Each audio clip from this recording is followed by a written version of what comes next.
Hey guys, welcome back to my channel. ఈరోజు పొద్దున్న లేవగానే మా మందారం చెట్టుని చూశానండి. చాలా ఆనందంగా వేసింది.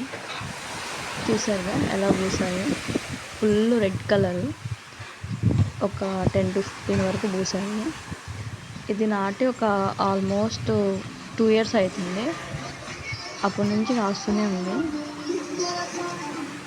చూసారుగా ఎంత రెడ్ కలర్గా ఉన్నాయో. అండ్ మార్నింగ్ లేవగానే చూసేసరికి చాలా ఆనందం వేసింది. రెయిన్ సీజన్ కదా, సో ఈ రెయిన్ సీజన్లో ఇవి ఎక్కువ పూస్తాయి. మనకి ఎండాకాలంలో చాలా తక్కువ. ఇవి మాకు డైలీ ఒక 10 to 15 పూస్తాయి. సో ఇవన్నీ తీసుకెళ్ళి మేము ఈవినింగ్ టైమ్స్ కానీ మార్నింగ్ టైమ్స్ కానీ పూజ చేసినప్పుడు దేవుడి పటాలకు పెట్టేస్తాము. ప్లస్ ఇంకోటి ఏంటంటే, ఈ మందారం ఆకులు ప్లస్ ఈ పువ్వులు ప్లస్ మెంతులు 3 కలిపి కొబ్బరి నూనెలో మరిగించి ఒక 10 minutes సరిపోతుంది. తర్వాత మనం కొంచెం చల్లారిన తర్వాత మన హెయిర్కి పెట్టుకున్నామంటే నీట్గా ఒక 2 hours తర్వాత హెడ్ బాత్ చేస్తే మనకి హెయిర్ ఫాల్ అనేది తగ్గుతుంది. జుట్టు కొంచెం ఒత్తుగా పెరుగుతుంది. ఈ ట్రిక్ అయితే మంచిగా ఉపయోగపడుతుంది, మంచి రిజల్ట్ కూడా ఇస్తుంది. ఇది అందరికి తెలిసిందే, బట్ నేను ఒకసారి రిపీట్ చేస్తున్నాను.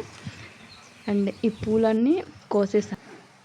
ఈవినింగ్ దేవుడి పటాలకి అలంకరించానండి. చూడండి, చక్కగా ఉన్నాయి.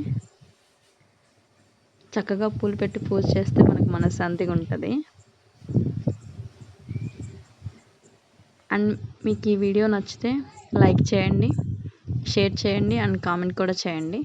ఇలాంటి వీడియోస్ మరిన్ని చేయడానికి నాకు సపోర్ట్ కోసం సబ్స్క్రైబ్ చేయండి. And thank you so much for watching my video.